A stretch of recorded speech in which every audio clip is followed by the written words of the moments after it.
On this edition of Crime Chronicles, I come to you from Sacramento, California, the state capital, Capitol Park. We're going to go back to 1975, September of that year, and take a look at the attempted assassination of President Gerald Ford at the hands of Squeaky Fromm.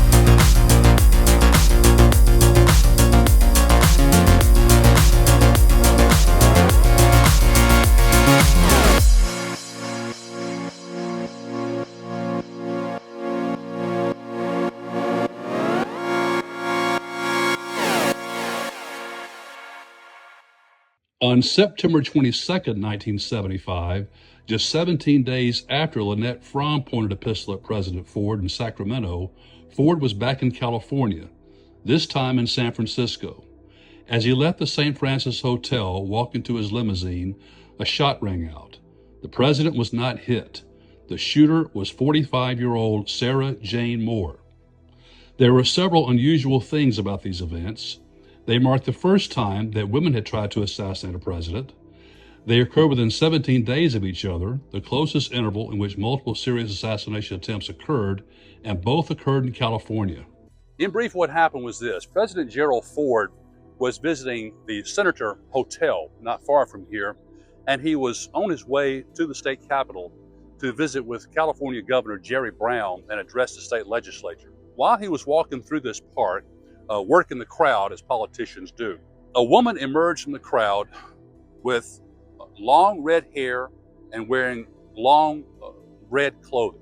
And she pointed a pistol at President Ford, at which time Secret Service agents pounced on this woman, who turned out to be Lynette Squeaky Fromm. President Ford was uninjured, no shots were fired, and he continued his journey to the state capitol, had his meeting with Governor Brown, and addressed the legislature. Now, let's take a look, first off, at the career of Gerald Ford and what brought him to this point in history.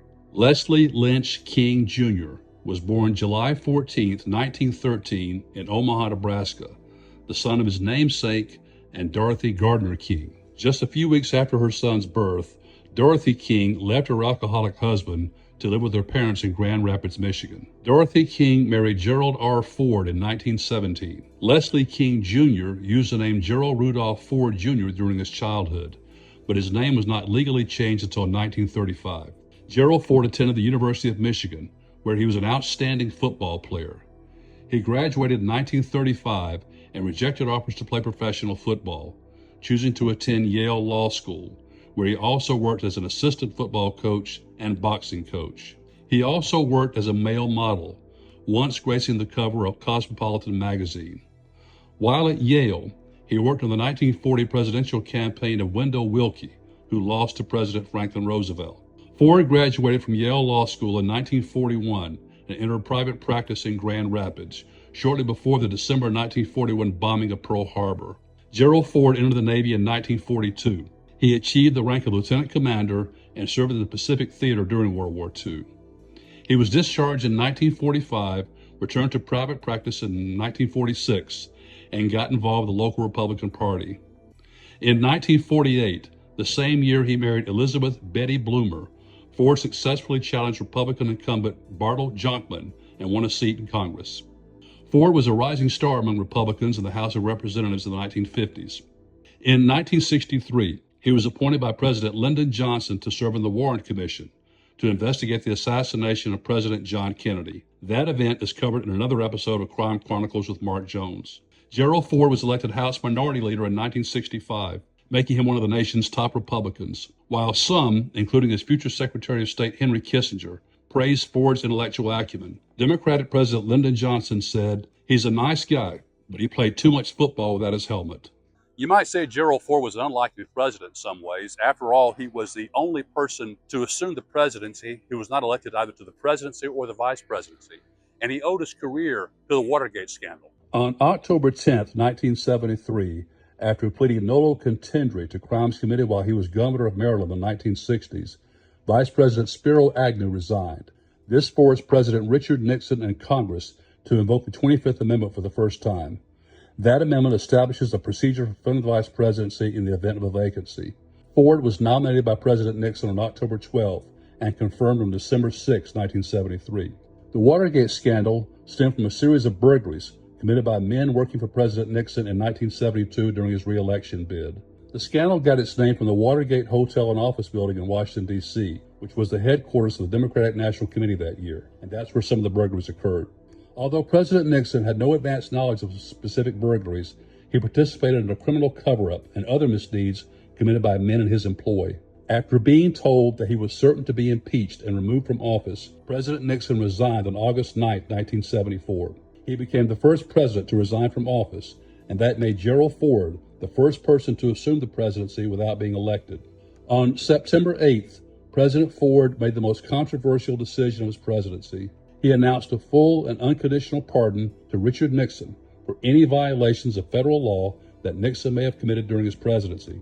Ford argued that it was in the best interest of the nation that the Watergate matter, or at least Nixon's role in Watergate, be put behind and that the country should move on. Congressional Democrats never hesitated to invoke Ford's ties to Watergate as a weapon. Gerald Ford's presidency was beset with problems: a dispirited Republican Party wounded by the Watergate scandal, a recession, a humiliating end to the war in Southeast Asia in 1975, and other Cold War tensions with the Soviet Union, Eastern Europe, and China. To make matters worse, 1975 witnessed 2 attempts to take his life. This event also takes us back to a very horrific moment in American history, about 6 or 7 years before the attempted assassination of President Ford. And it has to do with a mass murderer who was based in Los Angeles, named Charles Manson. Born in 1934, Charles Manson grew up amid poverty, crime, and drug use in the Midwest, and spent as much of his youth in penal institutions as he did in the outside world. By the late 1960s, Manson, like many disaffected Americans in the nation's heartland, made his way to California, where he became immersed in the hippie culture and was introduced to LSD, eventually settling in the Los Angeles area. Manson recruited young people of both genders to live with him, either on remote communes or wherever they could lay their heads. Manson became fascinated with apocalyptic ideas and imparted them to his recruits, practically all of whom were teens or young adults susceptible to the manipulation of a man in his 30s. Charles Manson was an aspiring musician, and like millions of others in the 1960s, his favorite recording artists were the Beatles. One Beatle album in particular fascinated Manson. It was officially titled The Beatles, but it's called often the White Album for its solid white cover.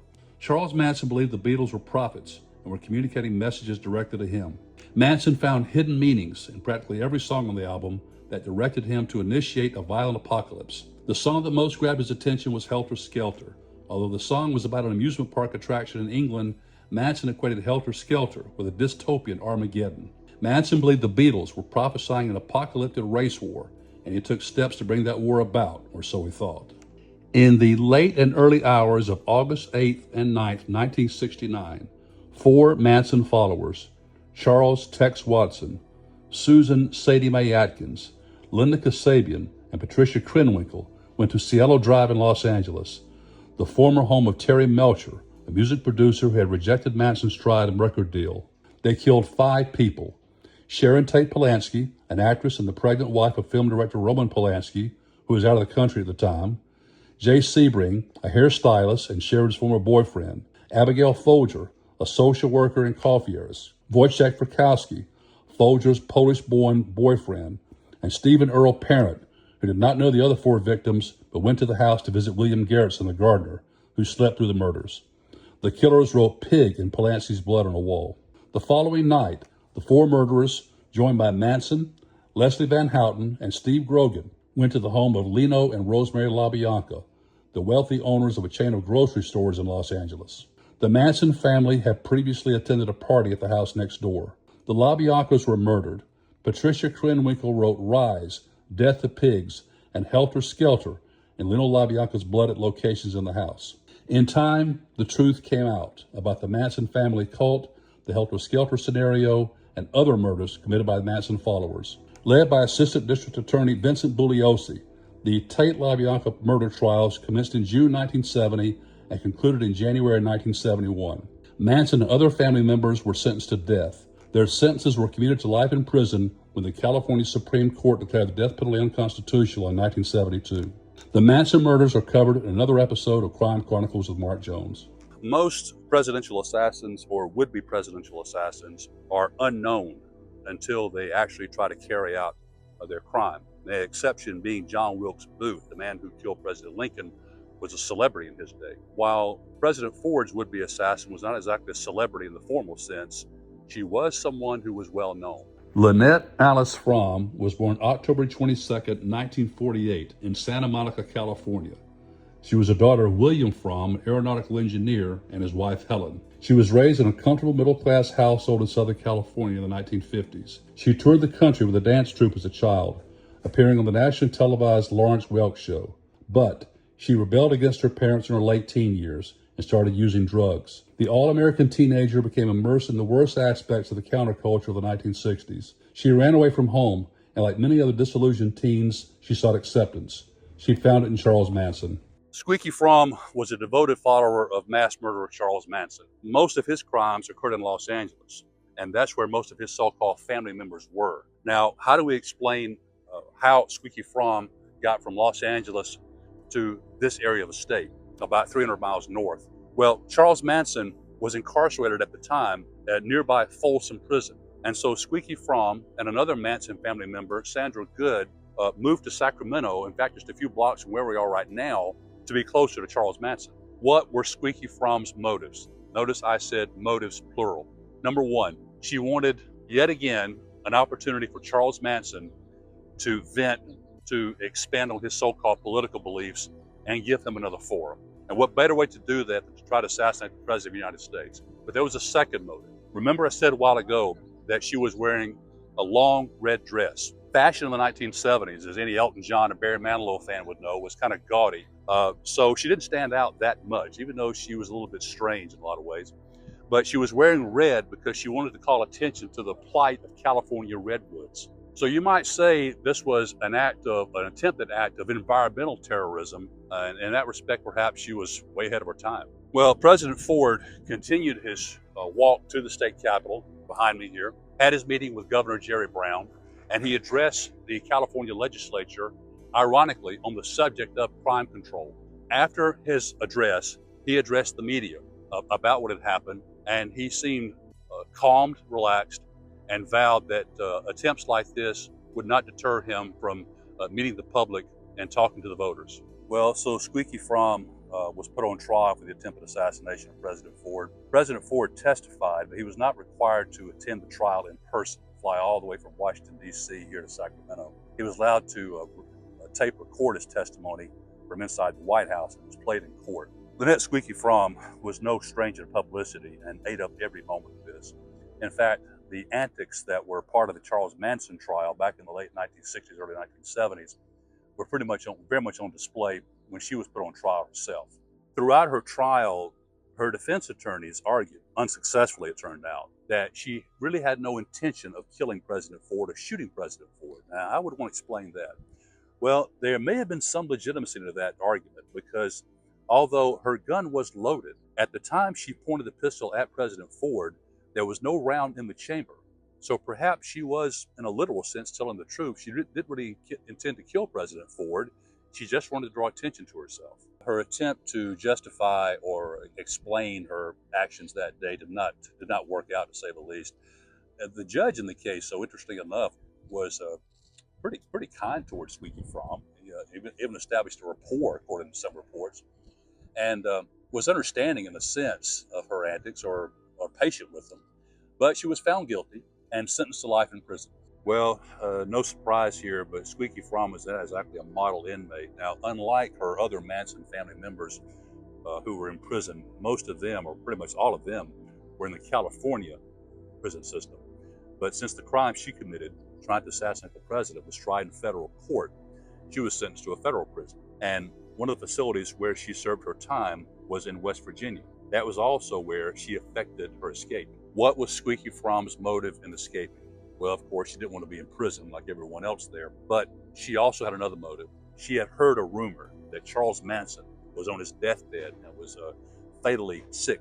And so she intended to go from West Virginia to Folsom Prison, which is not far from here, all the way across the country to render aid to Charles Manson. The rumors of Charles Manson's imminent demise were false. This escape occurred in 1987, and she was captured 40 hours later walking along a road. Fromm had another serious blemish on her prison record when she assaulted another inmate with a hammer, but she was paroled in 2009. Squeaky Fromm was eventually released from federal prison. Now, most of the Manson family members who were in prison or those who weren't in prison renounced their deeds, renounced Charles Manson, not Squeaky Fromm. You can find these interviews or these documentaries on YouTube and some other places. Squeaky Fromm has repeatedly said, one, that Charles Manson was really just misunderstood, that he never told her to kill anybody, and two, that she is still in love with Charles Manson. Charles Manson died in 2017 at age 83. That evening on the NBC Evening News, Tom Brokaw reported this story. Tom Brokaw was familiar with Squeaky Fromm because he had covered the Manson family killings back in the early 1970s. And he concluded his story this way. He said that President Ford was returning to Washington, D.C., but that he was coming back to California in 2 weeks to San Francisco. Little did he or anyone else know that another attempt on President Ford's life would take place in San Francisco. The next part of our story takes us here to San Francisco, about 80 miles west of Sacramento. And I'm here at Union Square. Behind me is the Westin St. Francis Hotel, formerly known just as the St. Francis Hotel. That's where just 17 days after Squeaky Fromm pointed a gun at President Ford, a shot was taken at President Ford. This also from a woman, and the woman's name was Sara Jane Moore. Sara Jane Moore is standing across the street from the exit of the St. Francis Hotel when President Ford made his way out to waiting limo, of course. She aimed a pistol at President Ford, and someone in the crowd, actually a man named Oliver Sipple, yelled the biatch as a gun, and he thwarted her aim. Now, she did get a shot off. The shot hit a taxi cab driver who was not seriously injured. Sara Jane Moore grew up a pretty much a normal existence back on the East Coast, actually in West Virginia. Interestingly enough, she lived in the same hometown as another California mass murderer, Charles Manson. And it's likely that Sara Jane Moore's parents and Charles Manson's parents or mother at least had some interaction, but no evidence that Sara Jane Moore and Charles Manson were ever acquainted. So how did she get to being someone raised in a lower middle class but otherwise normal American life to being a person who would take a shot at a U.S. president? Sara Jane Kahn was born February 15, 1930 in Charleston, West Virginia, one of 5 children born to Olaf, an engineer, and Ruth Kahn. The worst that could be said about the Kahns was that they were perfectionists, but there is no indication that the household included physical or sexual abuse. The Kahn family was normal, although they were visited with tragedy with the death of an infant son and the loss of a teenage son in a car accident. Compared to many other West Virginians during the Great Depression of the 1930s, Sara Jane, or Sally, and her family lived a comfortable life. Coincidentally, Sally and the Kahn family shopped at a grocery store where the mother of Charles Manson was employed as a cashier.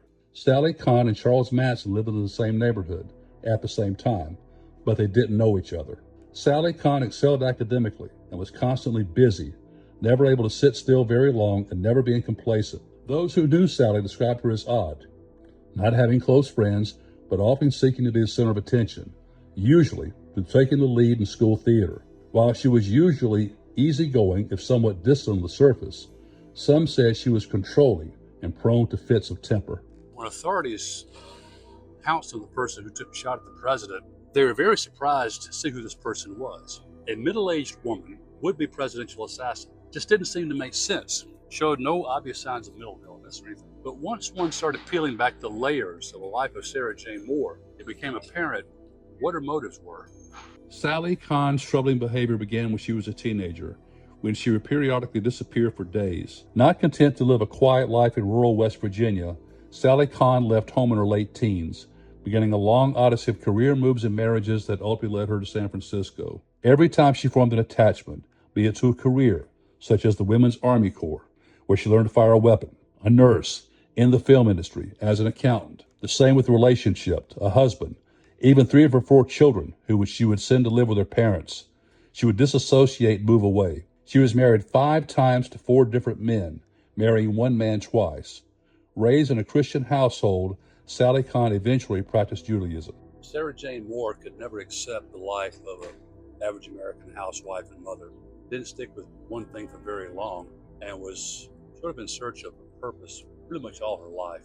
And she found one when she made her way here to the West Coast and got to know some of the far leftist political radicals here on the West Coast. Amidst the revolutionary fever and counterculture of the 1970s, Sally made her way to San Francisco, long a haven for fringe ideals.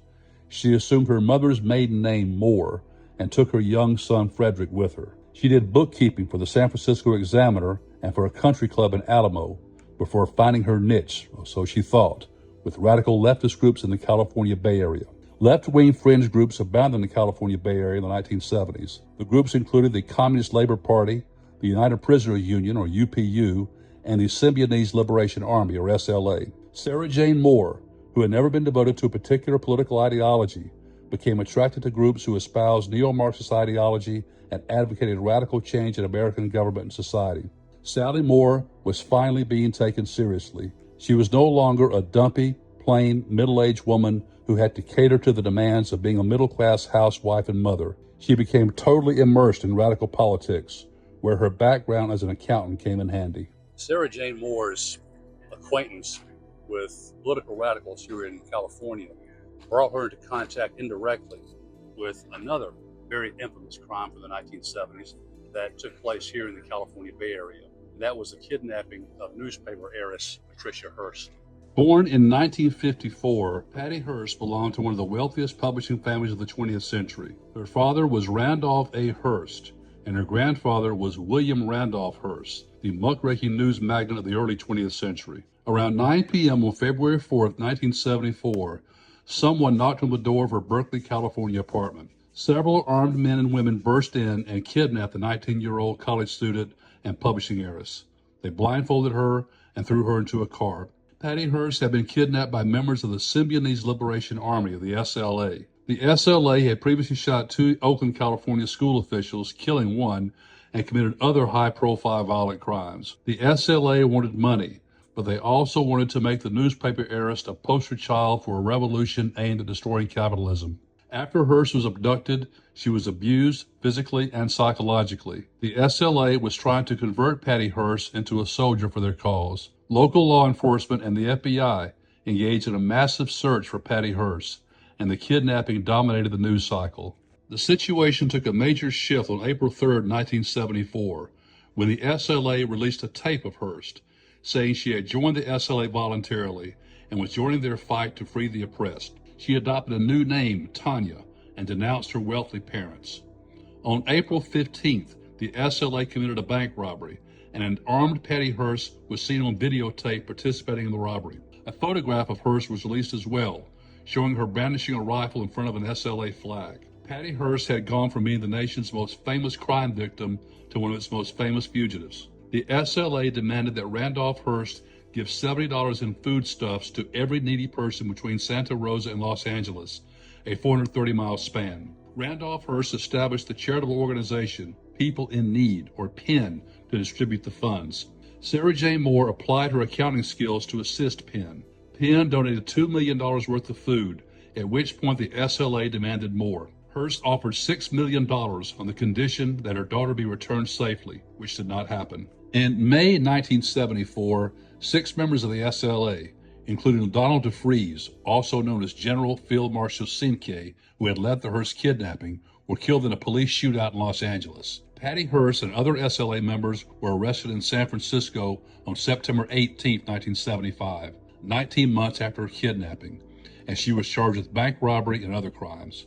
Her trial was the most sensational trial of the decade, with F. Lee Bailey as her defense counsel. Bailey's defense rested on the allegation that Patty Hearst had been brainwashed by the SLA, but the jury was not convinced. Patty Hearst was convicted on March 20, 1976, and sentenced to 7 years in prison. She served 21 months before President Jimmy Carter commuted her sentence in 1979. All other members of the SLA were eventually caught or killed. The debate continues on whether Hearst's claims of brainwashing were merited or whether she should have been convicted and pardoned. At the time she was arrested for trying to kill President Ford, the public had no idea who Sara Jane Moore was, unlike Squeaky Fromm, who was already well known to the public, if somewhat forgotten. But Sara Jane Moore was well known to law enforcement, and more specifically, the FBI.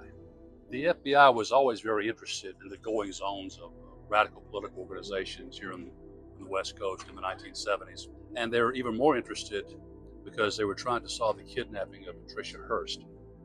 And so they knew that while Sara Jane Moore had an in with these groups, they also knew she was a bit of a fish out of water, I should say.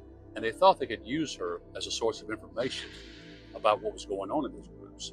Because of her white middle-class background, Moore was an effective liaison between Hearst and the young minority members of such groups. The FBI approached Moore to recruit her as an informant who could provide them information about possible SLA members and about an ex-prison inmate and UPU mouthpiece named Wilbert Popeye Jackson. Having created attention her entire life, Sally Moore, in her view, was now somebody important. So at the time she was arrested for shooting at President Ford, Sara Jane Moore was already known to the FBI, and they had been using her as an informant.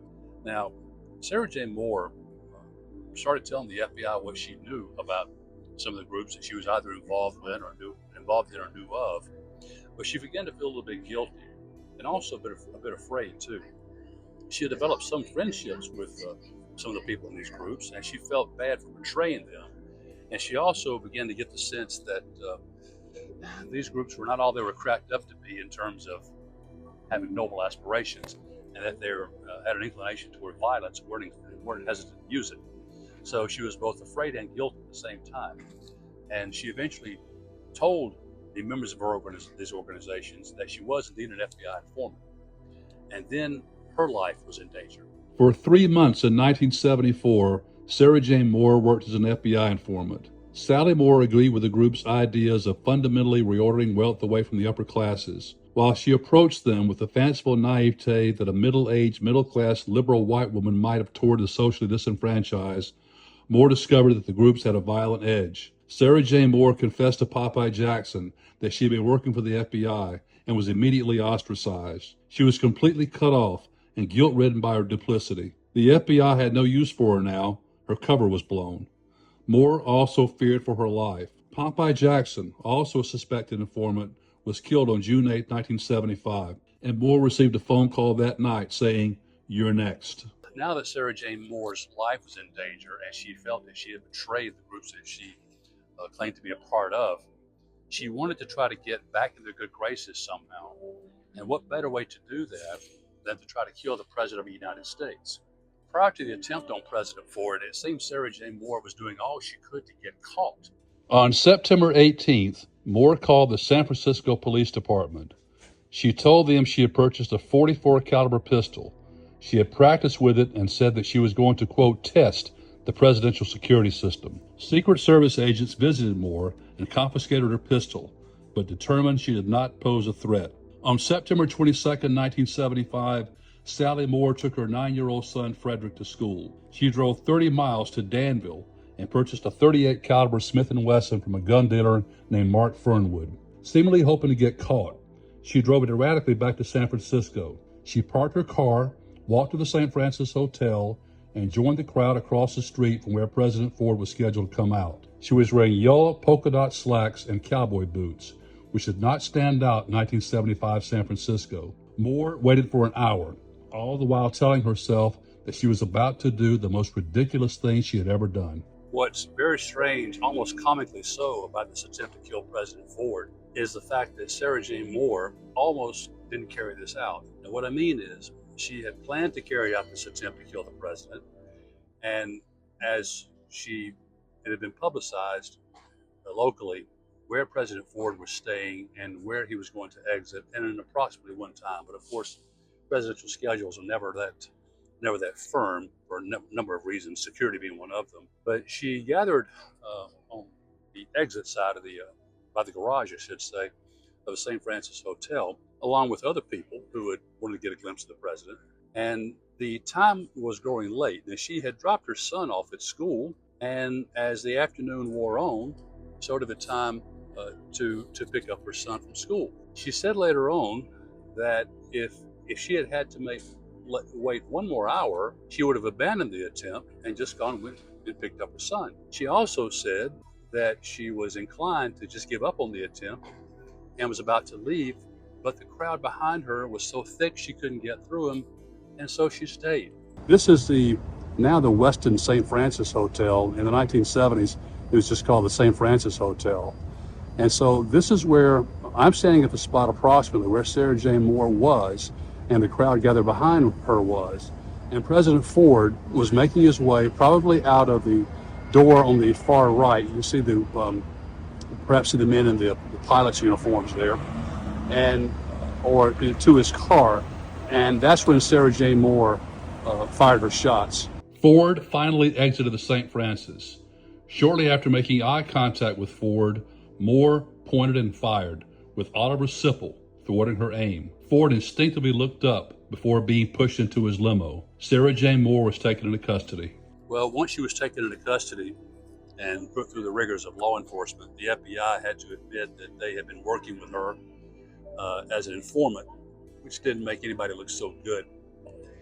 And Sara Jane Moore was defiant throughout the process, and she was sentenced to life in prison and was assigned to a prison facility in her home state of West Virginia. It just so happened that Sara Jane Moore was serving at the same prison that was housing Squeaky Fromm, the other would-be assassin of President Ford.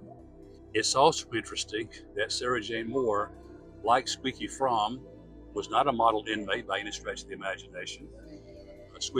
Sara Jane Moore staged hunger strikes of all sorts, and at one point actually escaped, although her freedom was short-lived. Her escape came in 1979 at age 48. She was free for 4 hours before being recaptured. Sara Jane Moore was paroled in 2007. The years dimmed her zeal for left-wing causes, but she wavered on whether she regretted trying to kill the president. In an interview with Matt Lauer on the Today Show, the grandmotherly Moore expressed tepid regret for her actions.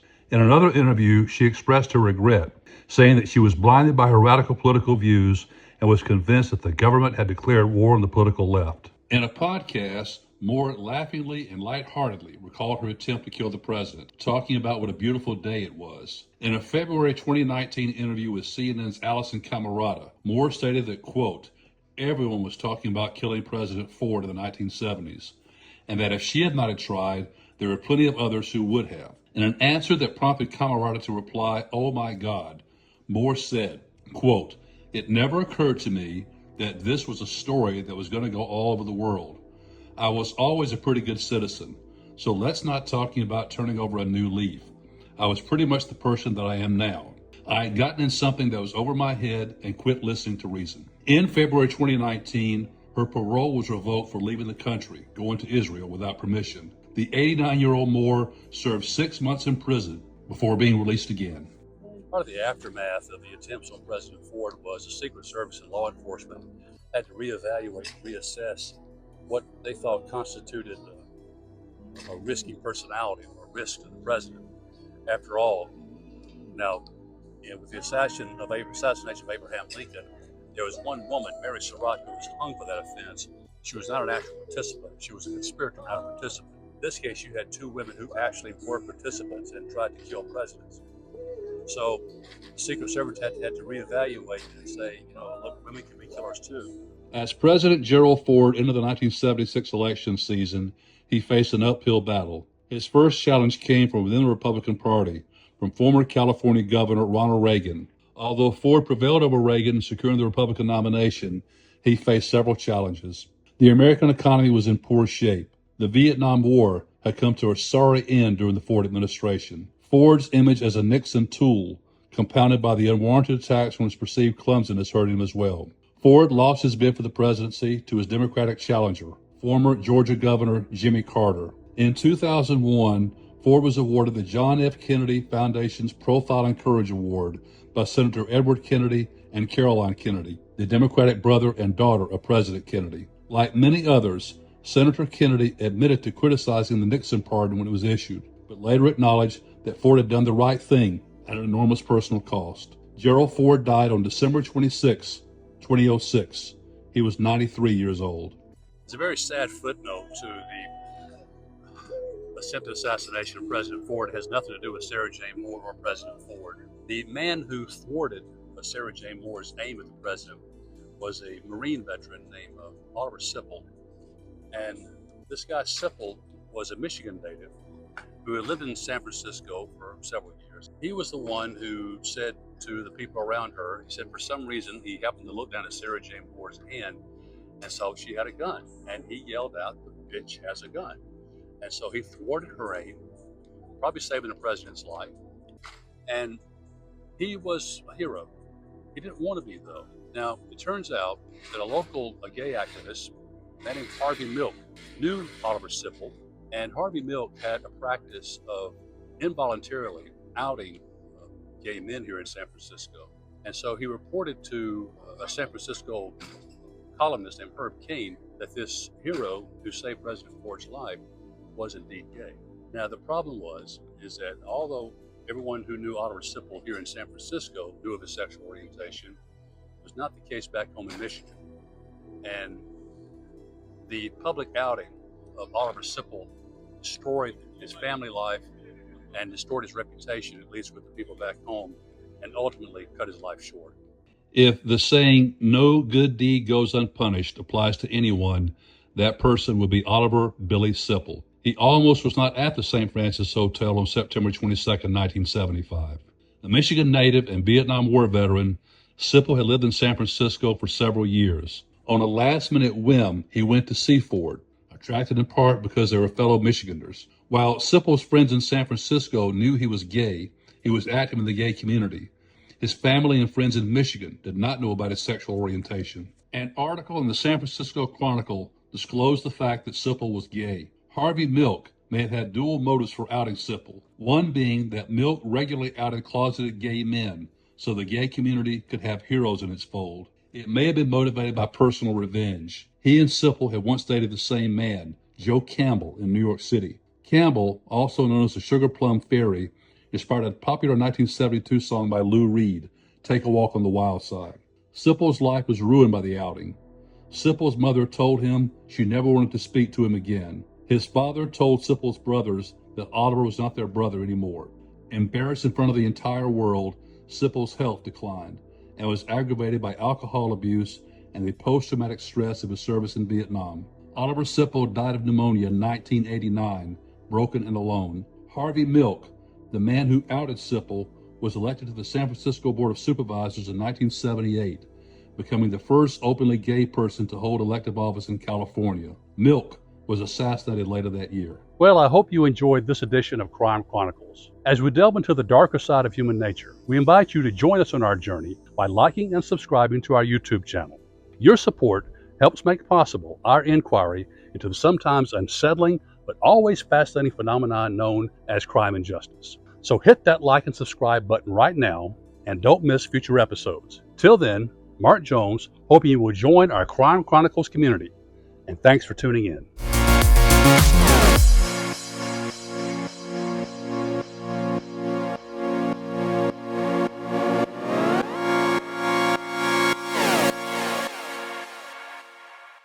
People that have been would-be assassins or assassins of U.S. presidents, perhaps Sara Jane Moore was the most unlikely in several ways. And what are you doing in my picture, man?